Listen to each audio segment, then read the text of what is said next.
South की natural star नानी की एक और धमाकेदार पेशकश है हिट द थर्ड केस, जो 1 मई 2025 को सिनेमा घरों में रिलीज हुई। शैलेश कोलानू ने इस फिल्म को डायरेक्ट किया है और ये फिल्म हिट फ्रेंचाइजी का तीसरा हिस्सा है, जो क्राइम थ्रिलर और एक्शन का जबरदस्त ब्लेंड है। ये फिल्म तेलुगु, मलयालम, कन्नड़ और हिंदी में रिलीज हुई है, जिसने हिंदी ऑडियंस के बीच में भी अच्छा खासा एक्साइटमेंट पैदा कर दिया है। नानी का नया लुक, गहरी सस्पेंस और वायलेंट एक्शन सीन्स के साथ क्या ये फिल्म दर्शकों के दिलों पर हिट कर पाई? आइए जानते हैं इस रिव्यू में। फिल्म की कहानी अर्जुन सरकार नानी के इर्द गिर्द घूमती है, जो विशाखापट्टनम का एक तेज तर्रार और एक वायलेंट हिट ऑफिसर है। उसे जम्मू कश्मीर में होने वाली बहुत ही वायलेंट मर्डर मिस्ट्री की सीरियल इन्वेस्टिगेशन के लिए भेजा जाता है। ये मर्डर्स न केवल ब्रूटल हैं, बल्कि एक मिस्ट्री पैटर्न का एक हिस्सा है, जो कि अर्जुन को देश के डिफरेंट पार्ट्स में श्रीनगर से लेकर जयपुर और अरुणाचल प्रदेश तक की ले जाते हैं। अर्जुन का किरदार न केवल अपनी इन्वेस्टिगेशन से और इंटेलिजेंस से, बल्कि अपने गुस्सैल और बेलगाम रवैये से भी सुर्खियां बटोरता है। कहानी में सस्पेंस, डार्क वेब और ह्यूमन साइकोलॉजी का डीप तड़का है, जो कि ऑडियंस को एंड तक की बांधे रखने की कोशिश करता है। नानी इस फिल्म में अर्जुन सरकार के रूप में पूरी तरह से छा गए। उनका कैरेक्टर पहले के हिट फिल्मों के जो एक्टर्स थे, विक्रम विश्वक्सेन और कृष्णदेव आदित्य शेष, से बिल्कुल अलग है। नानी ने एक गुस्सैल, एक साइकोलॉजिकल कॉम्प्लेक्स पुलिस वाले का कैरेक्टर को बहुत बखूबी से निभाया है, जो कभी हंसाता है और कभी डराता भी है। उनकी स्क्रीन प्रेजेंस और डायलॉग डिलीवरी फिल्म का सबसे स्ट्रॉन्ग पार्ट है। श्रीनिधि शेट्टी मृदुला एक मजबूत कैरेक्टर के साथ टॉलीवुड में कदम रखती है और उनकी परफॉर्मेंस में एक फ्रेशनेस है।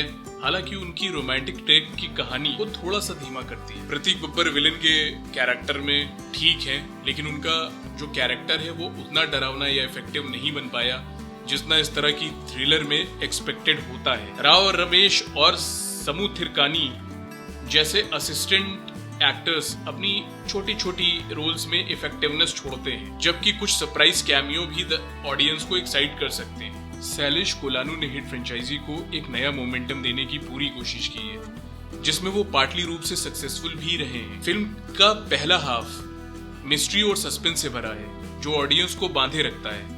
हालांकि दूसरा हाफ कुछ जगहों पर बिखरता नजर आता है, खासतौर पे जब यह स्क्विड गेम जैसे शो से इंस्पायर्ड होने लगता है। स्क्रीन प्ले नॉन लीनियर है, जो अर्जुन के कैरेक्टर को मिस्ट्री से जोड़ता है, लेकिन मेन स्ट्रीम स्टोरी कई बार प्रेडिक्टेबल सी लगती है। फिल्म का ए सर्टिफिकेट इसकी वायलेंट और खून खराबे को जायज ठहराता है, लेकिन कई ऑडियंस को ये बहुत ज्यादा वायलेंट लग सकती है। कोलानू के नानी के कैरेक्टर को एक मिड लाइफ क्राइसिस से जूझते हुए दिखाया गया है, जो कि इनकी परफॉर्मेंस को गहराई देता है, लेकिन कमजोर विलेन और कुछ ढीले प्लॉट्स कहानी को पूरी तरह इफेक्टिव होने से रोकते हैं। फिल्म की सिनेमेटोग्राफी सानू जॉन वर्गीस की शानदार है, जो जम्मू कश्मीर के खूबसूरत लेकिन डरावने लैंडस्केप से लेकर विशाखापट्टनम और जयपुर के जैसे शहरी माहौल को बखूबी कैप्चर करते हैं। मिकी जे मेयर का बैकग्राउंड स्कोर फिल्म के डिप्रेशन को बढ़ाने में कामयाब रहा है, हालांकि ये बहुत यादगार नहीं है। एडिटिंग कार्तिका श्रीनिवास पहले हाफ में तेज है, लेकिन दूसरे हाफ में कुछ सीन्स अनएक्सपेक्टेडली लंबे लगते हैं, जिससे पेसिंग इफेक्ट करती है। एक्शन सीक्वेंस और सीजीआई का इस्तेमाल खासकर क्राइम सीन में इफेक्टिव है, लेकिन कुछ ऑडियंस को ये ग्राफिक वायलेंस परेशान कर सकती है। Production value, wall poster, cinema और यूनानिमस प्रोडक्शन हाई लेवल का है, जो इस फिल्म को पैन इंडियन अपील देती है। वीकनेसेस: कमजोर विलन का कैरेक्टर, जो स्टोरी के इफेक्टिवनेस को कम कर देता है। दूसरे हाफ में पेसिंग और प्रेडिक्टेबल प्लॉट, जो सस्पेंस को कमजोर करता है। बहुत ज्यादा वायलेंस, गोर और जो फैमिली और जो सेंसिटिव ऑडियंस के लिए इनइफेक्टिव है। कुछ सीन्स और डायलॉग्स जो जबरदस्ती लगते हैं।